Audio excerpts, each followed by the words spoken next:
যখন আপনার ইংরেজিতে কোনো অপিনিয়ন দেওয়ার প্রয়োজন হবে, তখন আপনি কিভাবে সেই অপিনিয়নটা স্টার্ট করবেন?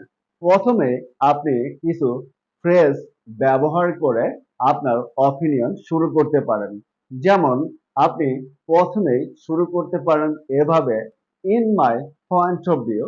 তারপর আপনি আপনার মূল টপিকে চলে যান। অথবা আপনি ব্যবহার করতে পারেন ইন মাই এক্সপিরিয়েন্স। তারপর আপনি আপনার মূল টপিকে চলে যেতে পারেন। অথবা আপনি এই ফ্রেজটিও ব্যবহার করতে পারেন, ইটস মাই এক্সপিরিয়েন্স দ্যাট। তারপর মূল টপিকে চলে যেতে পারেন। অথবা ইটস মাই ফিলিং দ্যাট। তারপর মূল টপিকে চলে যেতে পারেন। অথবা it seems to me that. এই ফ্রেজটাও ব্যবহার করতে পারেন। অথবা আপনি ব্যবহার করতে পারেন the way I see things.